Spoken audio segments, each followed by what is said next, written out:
All right, this is Sports for Real with Coach Hall. Delighted to take a few moments today to talk sports with everybody.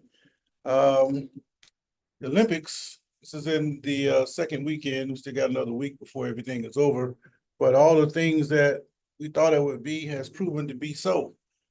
Some people a little disappointed by some of the performances, but that is the purpose of the Olympics, to go compete. You aren't guaranteeing anything, and it doesn't matter if, okay, again, this is Sports for Real with Coach Hall, and just coming on for a few minutes to give you updates about where I'm seeing the Olympics. And for what I can see, everything is red hot, and that's a good thing. Some people are not quite excited about the things that have taken place because their athletes aren't winning the way they thought they would. But that is the essence of sports. You have to go in, you have to compete, and you're not guaranteed anything. And to me, that is a good thing. I know at this point that Noah Lyles, he has run the finals of the 100 meters over in Paris, but I'm not going to talk about that today. I want to start talking about getting up to speed with everything else that is taking place everywhere else. So I am going to start with a little track and field. Here you see that you have Shaccarri Richardson. She is looking over to her left at Julian Alfred of St. Lucia. St. Lucia wins the gold, the first ever medal for that country. And over to her far left, you have Melissa Jefferson, who got the bronze medal. So Shaccarri, she's going to end up with the silver medal. And that medal was won by Richardson pretty much at the start of the race. When the gun went off, she was already 3 steps behind. And I'm kind of disappointed in what I saw, because on this stage of the game, you shouldn't be getting a high school start. And that's pretty much what she got. She got a high school start out of the blocks, but that is no good when you're running against top-notch talent. And that race was won in the blocks. Richardson, to her credit, came back strong, and she ended up with the silver. But she almost blew that because she pulled up short. Jefferson never slowed down. And another 2 steps, Jefferson might have taken the silver and taken Richardson all the way off the podium. Well, all the way off that second spot. She would have medaled no matter what. But the most interesting thing about this particular race is what you don't see. And what you don't see is any of the Jamaicans. Shelley Fraser-Price, for some strange reason, pulled out of the race. It's my understanding that the Olympics would not let her through the gate, her and a few of her other Jamaican partners, and it slowed them down and kind of took her out of her routine. And by taking her out of routine, she felt rushed and pressed, and it caused her to suffer some sort of injury. And as a result, she pulled right out of the race. She also pulled out of the 200. So I don't know what kind of injury it is, but it had to be something serious to take somebody with the caliber of Shelley Fraser-Price out of the race, given the power she's had in her great career. And it's a sad thing because we won't see her anymore on the stage. Depends on how things go. If you look at the times that she's generated over the years, she hasn't changed a whole lot. So she's still just as dangerous as she was when she first broke onto the scene at age 16. Having said that, it kind of reminds you of Simone Biles. Biles made a comeback, and wouldn't surprise me at all if Fraser-Price tried to come back to not end her Olympic career on such a sour note. But again, I have to congratulate Alfred, because Alfred was focused. She ran the best through the rounds. And Richardson, everybody expected her to win the gold. She didn't get the gold. She got the silver. And I think it's a tremendous accomplishment for her to get to this point, given how it went the last time she was scheduled to go to the Olympics. And she's worked hard, she's changed the game, and now what she needs to do is to finish her game by getting in those blocks and getting an explosive start. If she can blast out of those hurdles, I mean, if she can blast out of those blocks, she should be able to win the gold when we come back to LA in 2028. But speaking of Simone Biles, as suspected, she has won more gold. Biles, this time, she's won the team title.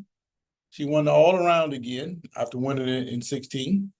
And she has won the vault individual competition. And you can see there, she's flashing gold. And in her right hand, she has this necklace. It's a goat necklace. She thought her fans would get a kick out of that. And it's a pretty nice picture. Now, I have said things about Biles, not in a negative way, but I am not one to quickly join the group to say that 2020 Olympics, that something was wrong with her with that twisties thing. May or may not be true, but I just never believed that. I've been around girls, and when the situation changed, they tend to take a different viewpoint. And at that time, that's when she got involved with her new husband. And I think her focus was more so on him as opposed to going out there and getting more gold medals. She'd already accomplished a whole lot at a young age, so figuring you're the best, you can slack off a little bit. Well, she found out that she can't quite do that. So it's in my belief. And I don't know if anybody else has the same belief. Maybe she was a little depressed. Maybe she really did have the twisties. I just don't believe it. I just think that her focus was on something else other than getting the results that she wanted to get in those Olympics. All right. But congratulations to Biles. She still has 2 other events to take place tomorrow, and she has the opportunity to come up with the 5 gold medals she wanted to get back in the 2020 Olympics. So good luck to Simone Biles. But the news of the Olympics so far has been from Veronica Fraley. Fraley is a discus thrower, and she made some comments before the Olympics began. Here's what she said. She said, I compete in the Olympic Games tomorrow and can't even pay my rent. My school only sent about 75% of my rent while they paid football players who haven't won anything enough to buy new cars and houses. Okay, if you look at the little emoji she put into her message, you can see she's laughing about the fact that football players hadn't won anything. Okay, when you look at the record of Veronica Fraley and where she went to Vanderbilt. So when she said that the football players haven't won anything, she's got a point. Vanderbilt football players haven't won anything, except for one thing. They do play in the SEC, and they do play against teams who do win. And because of that, fans come to see those teams, and they generate a lot of money. Track and field does not generate a whole lot of money, which brings up the question again of Title IX. We all know about NIL and all the rule changes that have taken place to allow athletes in college to now get paid. They're pretty much employees, pretty much been the whole time. They just want to get the money. So the question is, how is Title IX going to play into this into the future, especially when athletes of Fraley's character make these statements? Now, she did say that the school pays up to 75%, but the big part of that, they pay the players, football players, enough to go buy cars and houses. So there's a great disparity there. There's a great disparity in the income these two sports play. But you would think if a person is going to the Olympics, she should have some kind of money to be able to pay her rent. So that's a question that needs to be answered because it does not look good for the U.S. Olympic Committee, and it's a black eye now on Vanderbilt and schools just like them. So as far as the rent goes, who comes to the rescue? Nobody other than Flavor Flav. If you go back to the message, it says, I got you. DM me your cash tag. That is from Alexis Ohanian, who is Serena Williams' husband. But the first response came from Flavor Flav. Flavor Flav say, I will pay your rent. I got it. Don't worry about it. You'll have it by tonight. You got it. And they took care of it. Ohanian set to 7,500. So it looked like to me her rent's going to be paid for the next year. If she goes and wins some medals, she'll have even more money to work with. But it should never come down to an Olympian who's representing their country to be out there and not have everything taken care of back home. That doesn't look good for the United States. So thumbs up to Flavor Flav and other players, other people just like him. The hurdler, I forget her name. She came on to the Pivot podcast right before the Olympics started, and she was saying pretty much the same kind of story that this person was saying. She didn't say her rent, but she was saying that she had to keep a job and everything else while she was trying to keep training. It's the hurdler. I think her name is Ashley. I have to go back and double check that. So that didn't look good for them. But as a result, Fanatics stepped in and kind of like sponsored her, and now she doesn't have to worry about it. So if you get the message out and people find out about these things, somebody will step up and take care of it. So again, thumbs up to Flavor Flav, Ohanian, and Fanatics for stepping into the breach to help these athletes ease their transition into the Olympic Games, where they can focus on the sport instead of the finances that may hold them back. All right. Speaking of finances, and we already talked about NIL and the changes taking place in college. How about this? That is Shedeur Sanders, the quarterback of Colorado. And on the back of his practice jersey, it says at Shedeur Sanders. That kind of name on the back there, that marketing tag, is causing an uproar with the fans. A lot of fans are they're not liking it very much because it looks like it puts finances or the player first over the team. I got mixed responses to that. First of all, I think that is genius marketing. The fact that you can put your name on the back of your jersey and advertise, that is a great thing. And if you look at all the players, all of them have the same thing. So all the players can't say, well, this guy's advertising and I can't. But at the same time, what is the focus of this Colorado football team? The more I watch and the more I listen, and I didn't really want to say anything, I'm starting to get concerned about what may happen with this team this year. I have been optimistic all along that I think this team was going to eventually do well, but I was also very adamant in saying that Deion was only into this to make sure his sons were straight. He has gotten his sons straight. He's got Travis Hunter out there, who I consider his other son. So his three sons are doing well. They're all going to be leaving this year. So I think when they leave, Deion is going to leave. I can't see that he is interested enough to stay into the game long enough to do it after his sons have gone. Will he go to the NFL with his sons? Possibly. But I just don't think he's going to stick around in college unless he comes back with a team that he can't walk away from that is very capable of winning a national championship. So when I look at this and I hear all the things that they've been saying coming out of the locker room from people other than the head coach, it seems to me that there's some kind of derision taking place in there. And I think at some point that's going to erupt and backfire on the team. Because sometimes you hear comments from the players from a coaching standpoint, which they shouldn't be saying. You can't discipline other players or speak out against other players vocally outside the locker room. That's never going to work. So as you watch this team and hear the things that come out, you wonder about what's going to take place. And now with this marketing thing, people are going to turn on them if they don't win. Now, the beauty of it all, they can solve all of this by going out on the football field and win. But here's the other thing about that. I told you the other day that I caught the video game performance between Travis Hunter and Cam Newton. I commented on that. And it wasn't that Hunter lost the game. That wasn't important at all because we know that's not real. It all depends on who's calling the plays. And obviously, Hunter is not the coaching caliber. But the things he was saying puzzled me. He was talking about how Newton was running the football and it made the game boring, as if only way to make a game of football is to throw the ball. That is not true.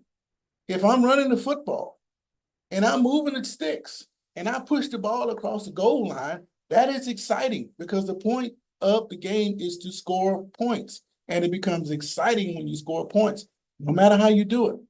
So I don't have to throw 75 times out of 100 in a game to make it exciting. That can get your head cracked because if you throwing and not producing, you're going 3 and out. You know, other teams running it down your throat, and next thing you know, you're down by 3 scores. That's essentially what Cam Newton was doing. And by the time the game was over, lo and behold, Hunter was trying to run the football himself. So hopefully he learned something from that. And I hope that mindset doesn't translate to the actual football field, because what I saw in that game, they couldn't protect Sanders. They couldn't stop the run. If the real Colorado team is anything like that, then it's going to be a long year. And whether Deion wants to stick around or not, he may not have that option. But again, I think no matter what happens, Deion is gone. He's going to follow his 3 sons to the next level, and that's going to be it. And Colorado's going to have a new coach, and then you won't be hearing all these stories that you see or hear coming from the Colorado locker room. But me, in a way, that is ingenious to advertise while you're playing. Hey, players are getting paid now, so why not put yourself out there? But as far as the football team, it's always going to come down to one guy getting more money than the next guy, and that can cause a problem, especially if that guy's making a lot less than you and he's blocking for you. Oh, man, all kinds of things can happen. But worse than that, high school players can get paid. They already don't pay enough enough for coaches here in Florida. So can you imagine the situation where some hotshot kid is making more money than the coach in high school? You tell me, where does that make sense? I can't make any sense out of that. But anyway, that's enough of that. So just to recap, going back through it, Shaccarri Richardson, disappointing second place, silver medal finish. Jefferson hit the bronze, but Alfred from St. Lucia won the gold. I think Shaccarri can come back in Los Angeles and win that gold, but she's going to have to work on that start. Her coach is Dennis Mitchell, and he's you know anything about him, he's going to get to work on that start, and they're going to get that ironed out. So I expect her to be better coming out of the blocks.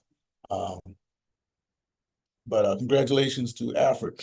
Simone Biles still got 2 other opportunities to add to the 3 goals that she has. And she's doing well, but still, I don't believe in that twisty stuff. She should have had 5 goals in Tokyo, too. But the way she's winning and what she's learning for being on the team, it wouldn't surprise me at all to see her show up in LA also. Veronica Fraley made the statement that she couldn't pay her rent. She's on the Olympic team, but she still can't pay her rent. She's trying to make sense out of that and want everybody to know. And because of that, people like Flavor Flav stepped up into the breach and helped pay her rent. If he paid for half and Ohanian paid for the other half, she got about $16,000. That should be enough for about a year's rent in the worst market. All right.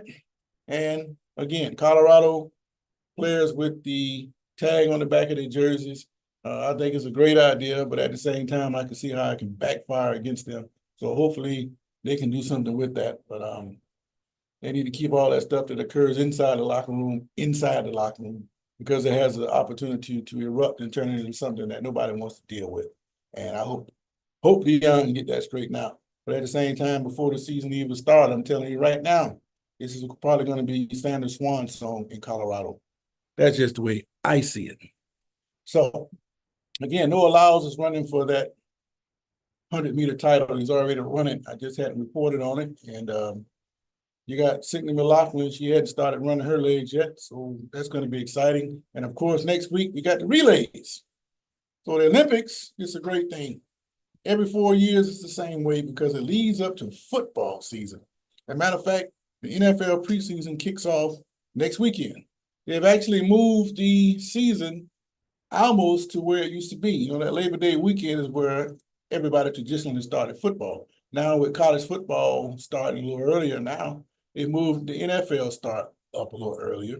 So the season actually kicks off this time to September 5th instead of the 10th or 11th, like it's been starting over the last several years. So I think that's a great thing, especially with that 17th game. Because going all the way into February, the way it's going, they're going to be playing the Super Bowl March 1st one day. Don't want to see that because it just strings everything along, and there's really no off season if you win the championship. It's time to go back to work. So they need to cut back on some of that. And football is great, but we don't want to get too much. We want to miss it. It's like we're missing it right now. But like I say, the preseason starts next week. I think the Jaguars play home next week. I don't know what they're playing against. And it's only 3 games. And again, the September 5th rematch between the Chiefs and the Ravens, this time in Kansas City. Looking forward to that. So until next time, this has been Sports for Real. I'm out.